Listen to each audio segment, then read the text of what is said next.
Hello students, आज हम class 10th के चैप्टर फर्स्ट पढ़ते हैं। तो चैप्टर फर्स्ट से पहले सबसे पहले हम संख्याओं के बारे में जानते हैं। तो चैप्टर फर्स्ट है वास्तविक संख्याएं। सबसे पहले हम पढ़ते हैं प्राकृत संख्या के बारे में। प्राकृत संख्या होती है 1 2 3 4 सो ऑन। प्राकृत संख्या को हम कैपिटल N से डिनोट करते हैं, जो 1 से शुरू होकर अनंत तक जाती है। इसके बाद आती है पूर्ण संख्या। पूर्ण संख्या को हम होल नंबर बोलते हैं, जो कि कैपिटल W से इसको हम व्यक्त करते हैं। ये 0 से शुरू होती है, 0 1 2 3 4 और सो ऑन, इसी प्रकार आगे चलती रहती है। अब हम देखते हैं पूर्ण संख्या और प्राकृत संख्या में क्या संबंध है। कि यदि हम प्राकृत संख्या में 0 को और ऐड कर दें, यानी कि 0 को और शामिल कर दें, तो हमें पूर्ण संख्या प्राप्त हो जाती है। इसके बाद हम पढ़ते हैं पूर्णांक संख्या। कि भाई अब हमने सभी पॉजिटिव नंबर्स यानी कि प्लस की सभी संख्याओं को तो हमने पढ़ लिया है। अब हमारे पास कौन सी संख्या बच जाती है? माइनस की संख्या बच जाती है। तो सभी माइनस की संख्याएं और प्लस की संख्याएं और प्लस में 0, इन सबको मिलाकर हम क्या कहते हैं? पूर्णांक संख्याएं। पूर्णांक संख्या को हम इंग्लिश में इंटीजर्स बोलते हैं और कैपिटल I से व्यक्त करते हैं।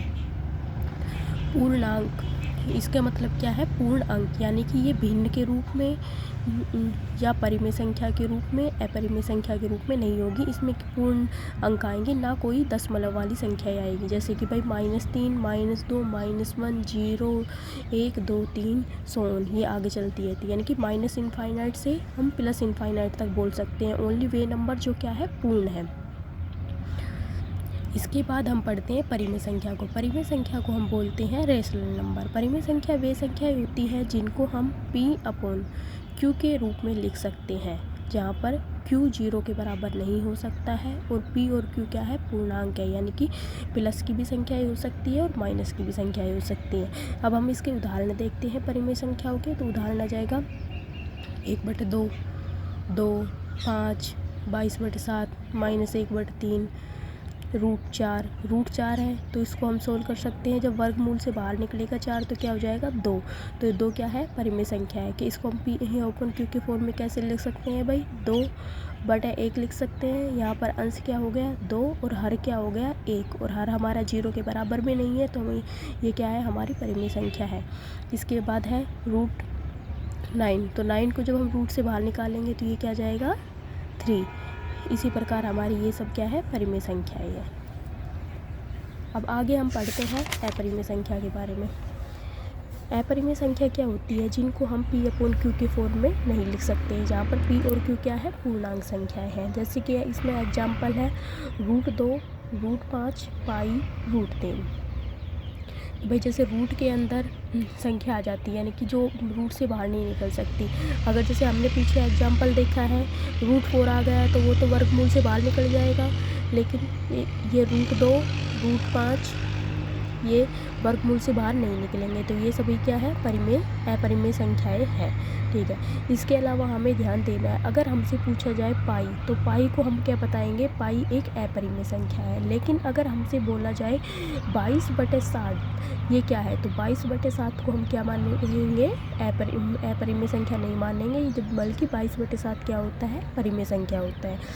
अब आप देखो कि भाई 22/7 है, तो इसमें अंश क्या है? हमारा 22 है और हर क्या है? हमारा 7 है, यानी कि 22/7, जो कि P/Q के फॉर्म में लिखा जा रहा है और Q ≠ 0 के बराबर भी नहीं है। तो ये सारी कंडीशन को सेटिस्फाई करता है। इसलिए 22/7 तो क्या है? हमारी परिमेय संख्या है। और पाई क्या है? अपरिमेय संख्या है, क्योंकि पाई का वैल्यू फिक्स नहीं होती है। अगर हम 22/7 को सोल्व करते हैं तो 3.14, ये ऐसे 14 के बाद ख़त्म नहीं होता है, ये डिवाइड हमारा आगे चलता जाता है। तो ये क्या हो जाती है? अपरिमेय संख्या हो जाती है। इसके बाद हम पढ़ते हैं अभाज्य संख्याओं के बारे में।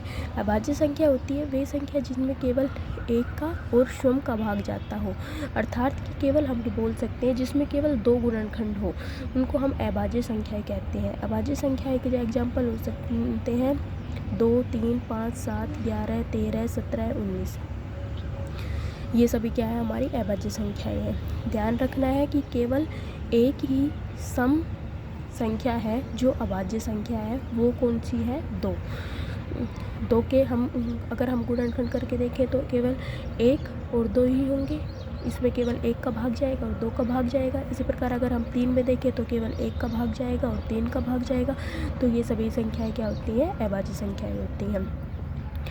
अब कोई हमसे पूछे कि भाई 1 क्या है, तो 1 ना तो भाज्य संख्या है ना ही अभाज्य संख्या है, ठीक है।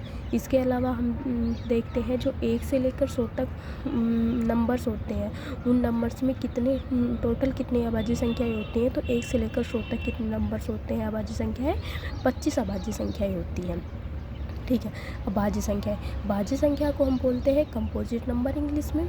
वे संख्या जिनमें 2 से अधिक संख्याओं का भाग जाता है, यानी कि जिनमें 2 से अधिक गुणनखंड होते हैं, उनको हम क्या बोलते हैं, भाज्य संख्या। अभाज्य संख्याओं को छोड़कर सारी भाज्य संख्याएं होती हैं। याद रखना है कि भाई इसमें 1 को शामिल नहीं करना है।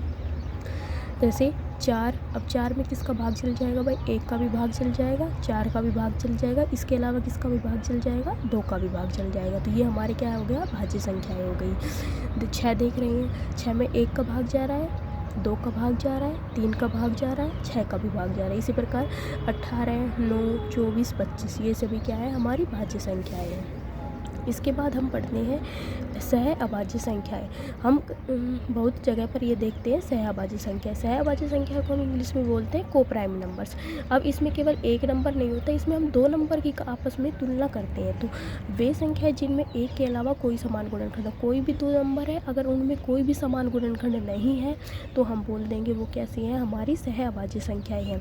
जैसे उदाहरण है 3 और 5। अब 3 और 5 में देख रहे हैं हम, कोई भी अगर हम इनका गुणनखंड करते हैं तो 3 के गुणनखंड हो जाएंगे 1, 3 गुणा 1, 5 के गुणनखंड हो जाएंगे 5 गुणा 1। तो 1 के अलावा क्या इनमें कोई उभयनिष्ठ गुणनखंड है, नहीं। तो ये 3 और 5 क्या है, हमारी सहअभाज्य संख्याएं हैं। इसी प्रकार हम देख रहे हैं 5 और 7। 5 और 7 में भी कोई सहअभाज्य गुणनखंड, कोई कॉमन गुणनखंड नहीं है, तो इसमें क्या है, ये भी हमारी सहअभाज्य संख्या है। इसी प्रकार 9 और 8। अब हम देखें 2 और 4 क्या सहअभाज्य संख्या है या नहीं है, तो हम कहेंगे नहीं, 2 और 4 सहअभाज्य संख्याएं नहीं है, क्योंकि 2 और 4 में एक कॉमन गुणनखंड आ रहा है। कौन सा आ रहा है, वो हमारा उभयनिष्ठ गुणनखंड 2। तो ये हमारी सहअभाज्य संख्याएं नहीं होगी। तो अभी तक हमने प्राकृत संख्याओं के बारे में, पूर्ण संख्याओं के बारे में, परिमेय संख्याओं के बारे में, अपरिमेय संख्याओं के बारे में, भाज्य संख्याओं के बारे में, अभाज्य संख्याओं के बारे में और सहभाज्य संख्याओं के बारे में पढ़ा है, ठीक है। आगे अब हम कंटिन्यू करते हैं इस क्लास को। धन्यवाद।